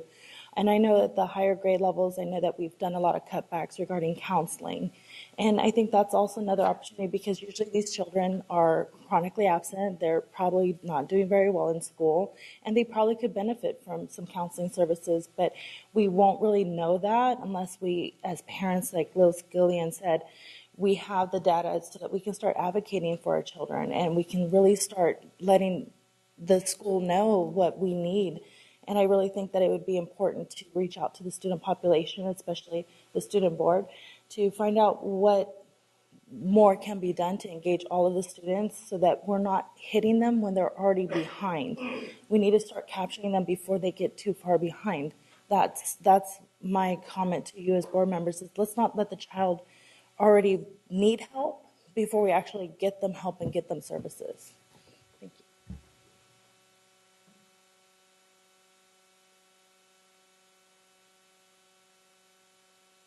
Hello, my name is Travis Parker. Excuse me. I'm a retired educator with over 41 years of experience, and during those 41 years, I used one sick day. I felt like I was very committed. I have been blessed to be Elk Grove Educator of the Year, California Coach of the Year on more than one occasion, and several other blessings that I think God put on me to keep me going. I think it's important for us to keep a program that is focused and is interested in keeping kids in school. Several years ago in the 90s, I did a soccer program at Kennedy Elementary School, and all we did was teach soccer. The result of that was that the kids had better attendance, and the first day they came out, they looked at each other and said, "You got all the bad kids." So even though they recognized that they were a problem to the system, the fact that somebody cared helped them to improve. And we had a little caveat at the end. If you do well during this program, we'll take you to Sac State and take you to a college soccer game. And their behavior just improved just by someone caring. I read your mission statement today, and I think that if you drop this program, it would be an immoral contradiction on your part. And I think we're all here for the same reasons. But I just really believe that this program deserves support because there are people in the program who are interested in kids. And the long-range goal will be that there will be children who will be saved who would not have been saved that will actually be better parents. And I think you'll all agree that if we could get 100% perfect parents, we probably wouldn't even be necessary. Thank you. Thank you, sir. And just so you're aware, sir, this was not on the agenda to be considered for us not going forward with it and continuing. It's strictly an information piece so that the board and the public is aware of the good work we're doing. Yeah, okay, thank you. You sure? Okay. Board Member Kovalchuk. Thank you, President Kennedy. Mr. Peters, I'd like to commend you and your staff on your work. I have to say that when I was in elementary school, I think it was one of the first times that we were doing the poster contests for the attendance and everything. And I remember how excited I was to think of something that would maybe be on a wall, and how excited many of my peers were in the other classrooms. So just keep doing what you're doing, and it's amazing. It's awesome. Vice President Wu. Mr. McPeters, I have a couple questions, and thank you for your presentation. Do you have a sense as to why the absentee and chronic absenteeism and the severe chronic absenteeism is so high in kindergarten? Those kids can't get themselves to school. We have to hold the parents accountable. When I go and I talk to kids and I talk to parents, I let them know that you have 12 free years of education left. You know, who would take that away from anyone? I come up and I say, at our PAC meeting, I say, congratulations on your new daughter, or congratulations on your new son. My name's Ken McPeters. I'm from Saxon Unified School District. When your child turns 6, I'm going to offer you something that's not offered everywhere. I'm going to give you some books. I'll give your daughter or your son a building to sit in, a desk to sit down, paper, pencils. I'll give them certified teachers to teach them. I'll give them food. I'll give them after-school programs. And all I ask is that you show up every day. And I say, how many of us would turn that down if it was offered to us? And many of our parents do. And so in those kindergarten years, our parents don't really think, in my opinion, some of our parents don't really think how valuable that time is and how important it is for them to get them there. So during our talks, during our SARs, that's what we're talking about. That's what we're trying to promote. You're taking away that opportunity for a student. You're taking away the opportunity for the child. And I'm sure economic restraints have a place in that. But this has been an issue going on for a while. Yeah, you know, we're starting to the state is beginning to look at programs for pre-kindergarten. And I fear that pre-kindergarten will be valued even less than kindergarten, even though by first and second grade the absenteeism starts to fall off. That's just a general comment that I have. But one other question I have is, can you walk us through what does truancy court look like?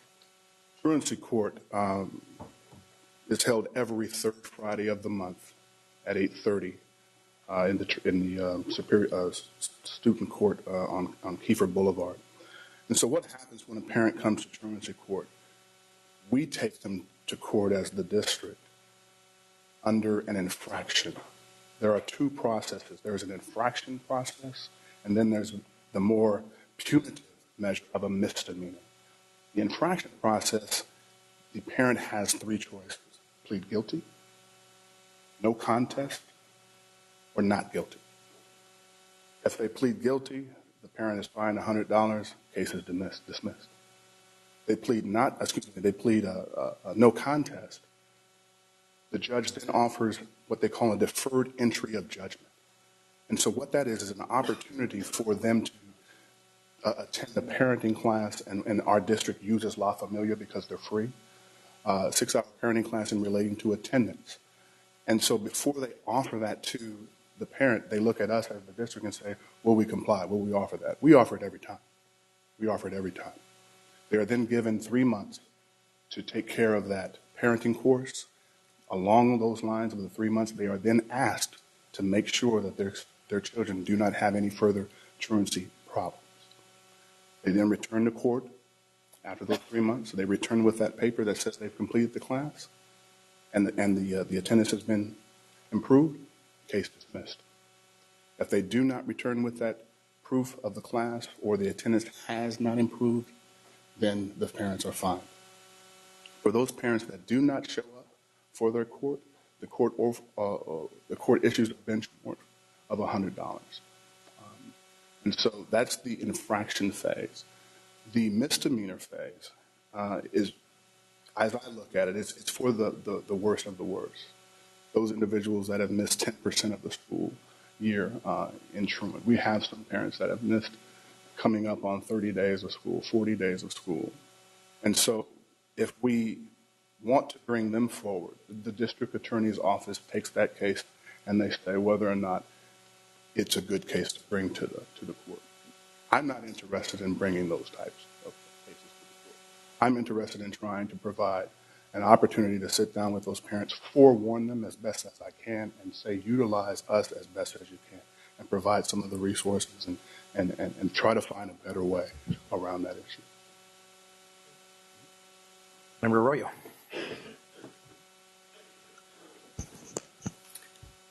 Thank you, President Kennedy.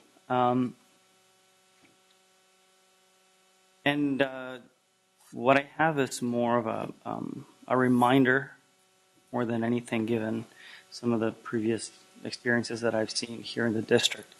And then a couple of questions.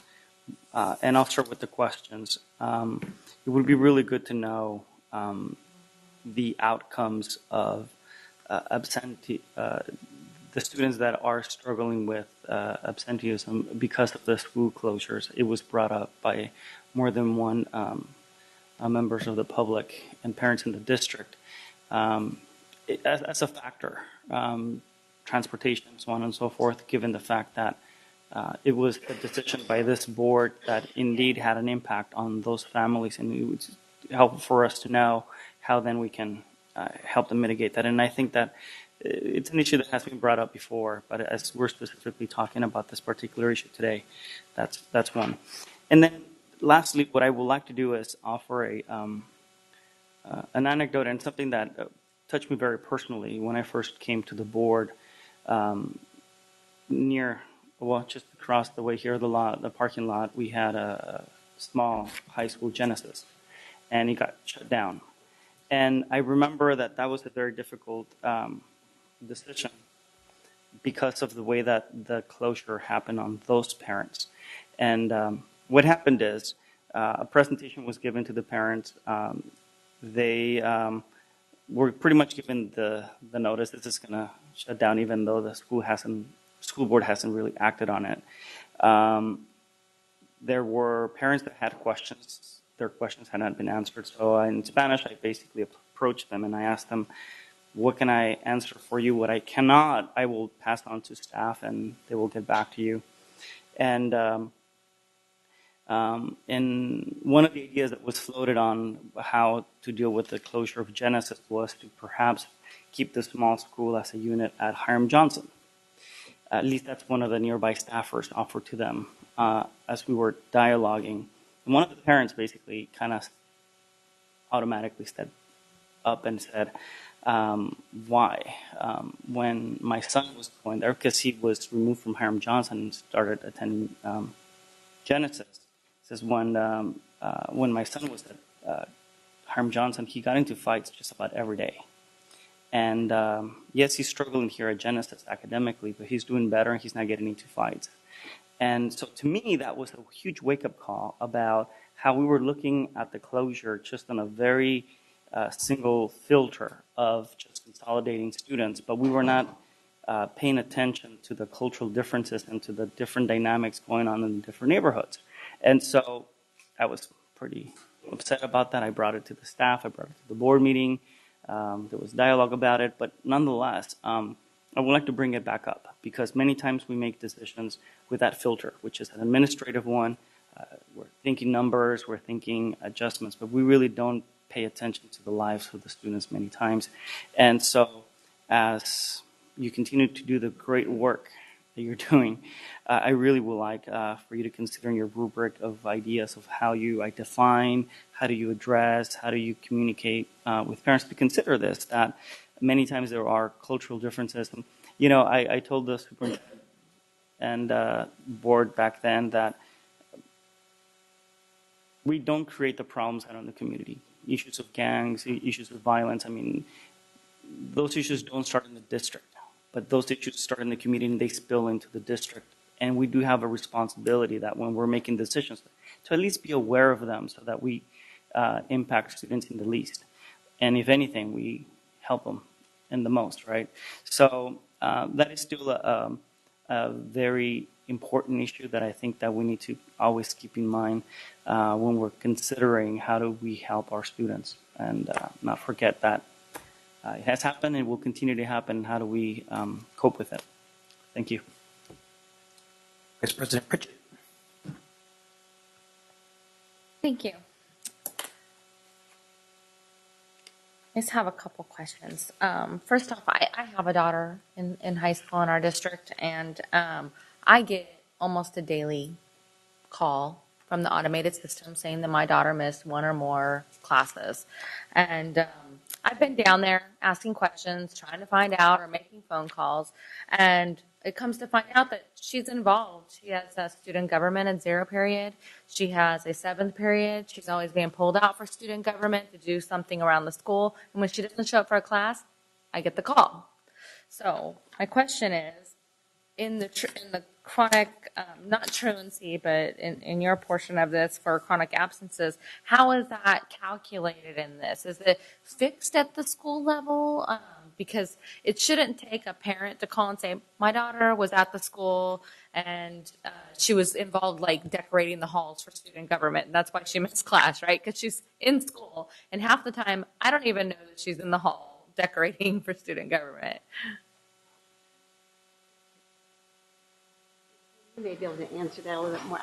I really can't answer how schools make that determination because it is somewhat of an automatic response. If they're not there, then they're marked absent for that hour. And how that gets rectified with an excused absence from like the advisor for student council, I don't know how to really respond to that, but Ken may be able to. That's part of the issue that we talked about when the data is only as accurate as the person inputting it. And so what I'm hearing you say is that your daughter is at school and not properly being accounted for by either the teacher inputting the attendance at that particular time. And so that's one of the things in the trainings that we're talking about is that we have to make sure that our information is accurate because it negatively affects parents when it's not. You don't want to get that phone call. You know you're a board member. You cannot have your daughter absent or not attending school. It doesn't look good. And so that's really an indication that we really need to get with that school and say, what are we not doing? How are we dropping the ball? And so that phone call, one of those catch measures that, hey, why am I getting this phone call? And so you calling and saying exactly what you just said today to the principal, and then the principal down to his or her attendance technician is one of the ways that we're going to have to address that particular issue. And that's happening all over. And if they're missing, say, like 5 minutes to class because they were just late getting to class, you still get the phone call?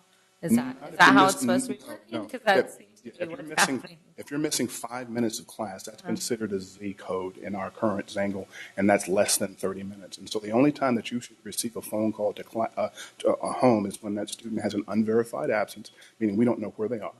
Oftentimes, for middle school and high school students cut, and so that's how parents get those calls. Or an other, meaning that the student was absent, but it was an absence that is not valid under Ed code, and or a truant tardy, which is considered tardy 30 minutes or more. That's the only way you should be, or truant absence. That's the only way you should be receiving a phone call. So what you're saying is this is an issue with the actual school that we need to fix in the way that they're reporting? Because to be honest, I have a pretty core group of parents that I work with, within the community, and we all have really engaged students, and that we're all getting those phone calls. And from what I'm hearing, and even for myself, we're ignoring those phone calls now. So if there's really an issue that somehow, some way down the road, my daughter just decided she's going to cut class, I'm just going to be like, oh, whatever, at the school, she probably was doing a student government thing. Not that my daughter would ever do that, but. Remember, person, if you would contact me, please, and so that I can actually have the opportunity to work with that particular school and actually contact those parents and get some feedback from them on what's going on. That's one of the ways that we're going to help address this issue. Okay, thank you. My other question was in regards to the interventions. You were saying that they are the STAR interventions or the SART interventions. You were saying that those are encouraged. Do you feel that that's something that the board needs to look at as maybe a policy for our district to make these mandatory? The SST, student study teams, are what I'm encouraging at the first and second letter. That, if we're using the RTI model, that's the least path of resistance.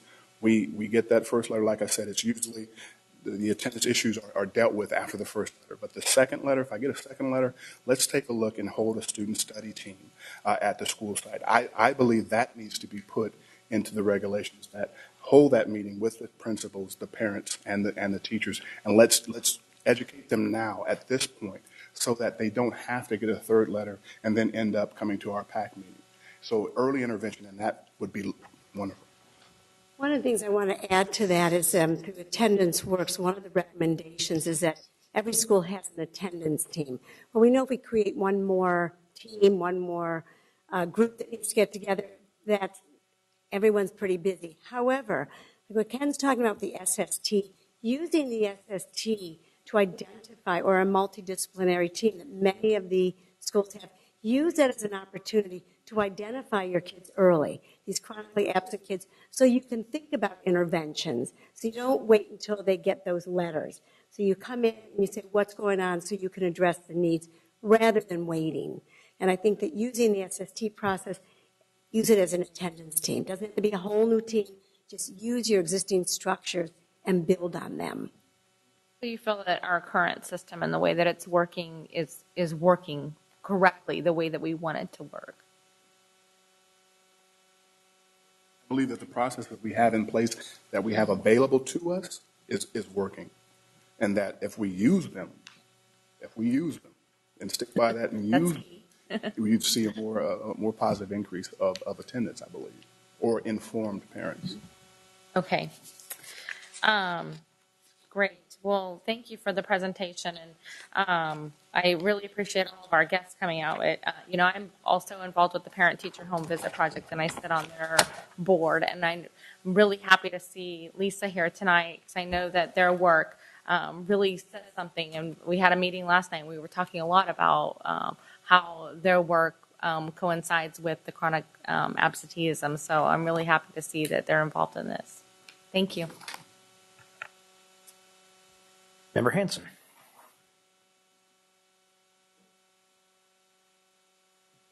Thank you, Mr. Kennedy.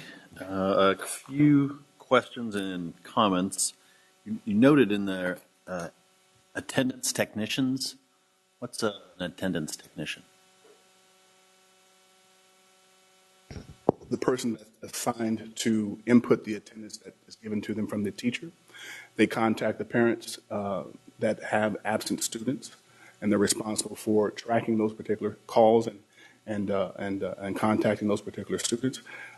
When parents have questions about attendance, they're the first line of support, I would say, in letting the parents know what are the laws, what are the requirements, what do the absence codes mean, what does a A mean, what does a Z mean. They're the first line of education and support. Are they based at the district, or are they at the school site? They're at the school sites. So does every school have an attendance technician? Yes, they do.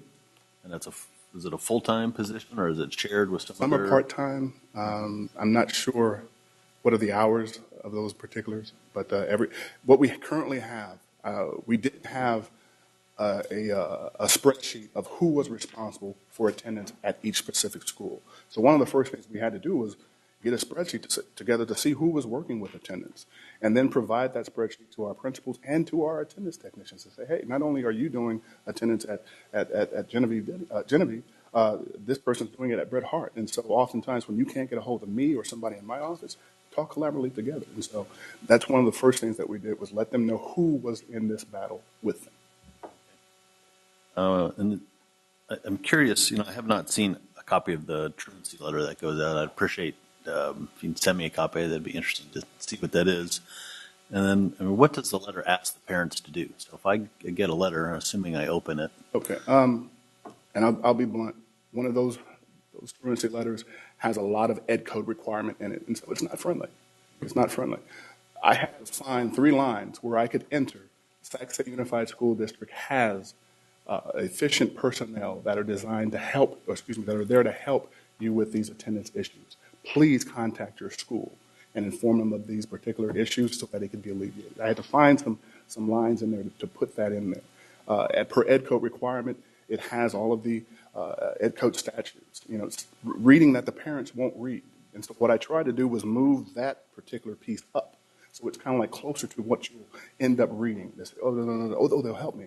And then come in with that paper, come into the schools, alleviate your attendance. And so it's not, like I said, it's not a designed to be school friendly. Mm-hmm. Well, it's good to have Ms. Guillen in the audience. Maybe that could be one more thing that we can add onto the role for public advocates to help us with little statute changes to make things like truancy letters actually helpful for folks who are receiving them. I was obviously happy to see the truancy rate go down, almost over 10% drop in 1 year. But obviously 29.9% sounds like a pretty shocking number. Do you know how we compare to other districts? That is on average with the county average at 29% and also the state average at 29%. And then obviously the chronic absentees, 1 in 10, that's also quite a dire number because we all well know that if you are absent at an early age, that's probably an indicator of high potential dropout and, all sorts of related problems that are going to follow you for the rest of the life. So obviously anything we can do to intervene at that is really key. And I know that all the board members are conscious of that. And when we start talking about how we're going to do the LCFF funding, I know that would fit in, exactly on some of the things we should do. And we should give that a high priority to try to figure out how to turn around chronic absenteeism. I'll share one story at one of the schools I was in, speaking with some of the folks that are involved in this, and there was a student that they were telling me about that had already missed 30 days of school, a tremendous amount of school. And I asked what they were doing, and they did home visits and all those kinds of things. The parent was using drugs, and the parent asked the child to stay home to watch the baby, and that was why the child wasn't coming to school. How does the school district deal with that? I mean, that's that's a huge societal problem, and I'm sure that's not a unique situation, but I was very encouraged. The school, when they found that out, actually had the little girl come and bring the baby to school, and they did daycare for the child. So the child was actually able to come. So it was remarkable that they were able to address that. I'm sure it's not perfect every time, but I'm sure there's many situations like that where, obviously someone who's in kindergarten or first grade is not capable of getting to school themselves.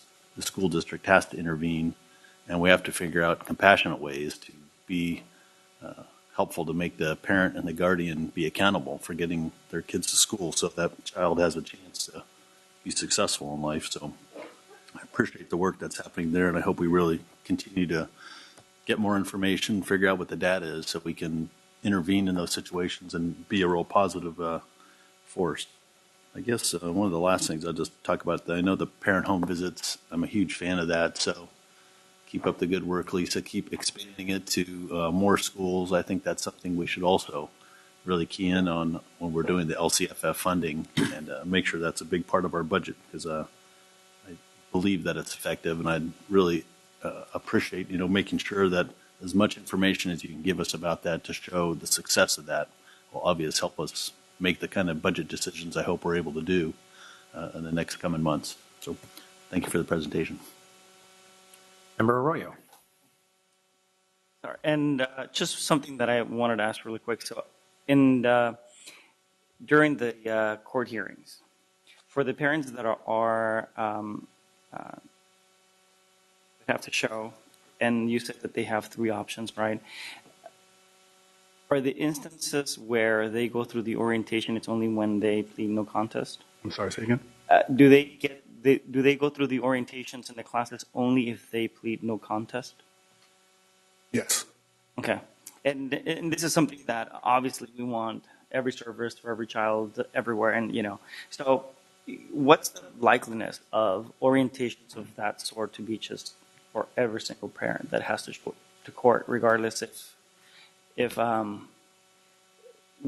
whichever of the 3, obviously they're there for a reason, they could probably benefit from getting the information. So I don't know what the likeliness is or the possibility. I mean, is this, are we stretched thin? I mean, I'm just throwing it out there. I mean, I'm just wondering, given what you know, how that might work or not.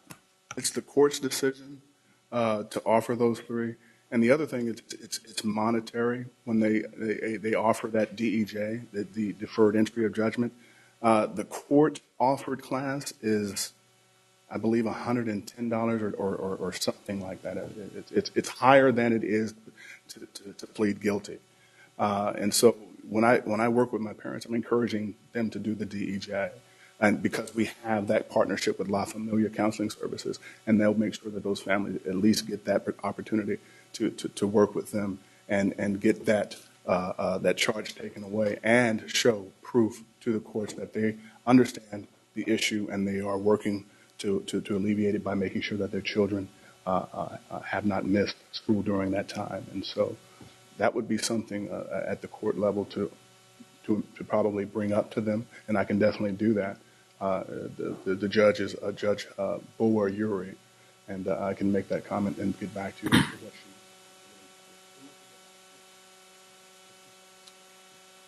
Okay, my turn. Anybody else? No? First of all, Vice President Pritchett, I want to just say that when I was in high school, my family got those same phone calls, and wish my was as understanding as you are. Should have been in school. Yeah, well. I just want to really, most of the questions that I had have been asked and answered, and I just do want to commend you. The intervention approach is one that I think is going to, really make a long-lasting difference, and clearly you are passionate about that, and I appreciate that.